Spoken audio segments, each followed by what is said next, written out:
আচ্ছা রে, মানুষকে গালি দিলে তো খুব মজা পাওয়া যায়, কিন্তু গালি দিলে কি গুনাহ হতে পারে তুই কি জানিস? এই বিষয়ে তোকে একটা হাদিস বলতেছি। হজরত আয়াজ ইবনে হিমার রাদিয়াল্লাহু বলেন যে, আমি নবী সাল্লাল্লাহু আলাইহি সাল্লামের নিকট আরজ করলাম, হে আল্লাহর নবী সাল্লাল্লাহু আলাইহি সাল্লাম, আমার গোত্রের এক ব্যক্তি আমাকে গালি দেয়, অথচ সে আমার চাইতে নিম্ন শ্রেণীর। আমি কি এর প্রতিশোধ নেব? নবী সাল্লাল্লাহু আলাইহি সাল্লাম ইরশাদ করলেন, পরস্পর গালিগালাজ করে এমন দুই ব্যক্তি দুটিই শয়তান। আচ্ছা বন্ধু, আল্লাহ কাকে জাহান্নামের আগুন থেকে মুক্ত করে দেবেন?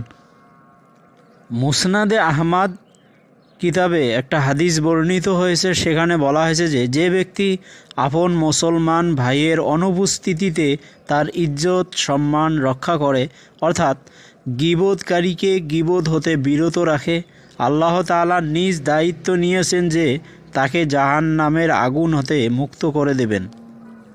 আচ্ছা বন্ধু, যারা মানুষকে কষ্ট দেয় বিভিন্নভাবে, তাদের ব্যাপারে আমাদের নবী কি বলেছিলেন?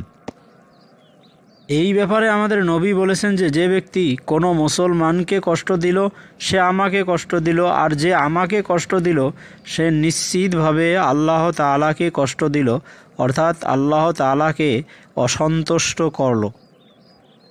আচ্ছা বন্ধু, অনেক মানুষ জেহাদ না করেও জেহাদের সওয়াব পাবে, কিন্তু এমন কোন ব্যক্তি যিনি জেহাদের সওয়াব পাবেন না? আবু দাউদ শরীফে একটা হাদিস বর্ণিত হয়েছে। সেখানে বলা হয়েছে যে, যে ব্যক্তি মানুষের অবস্থানের জায়গা সংকীর্ণ করে দিয়েছে অথবা মানুষের আসা যাওয়ার পথ বন্ধ করে দিয়েছে, সে জেহাদের সওয়াব পাবে না।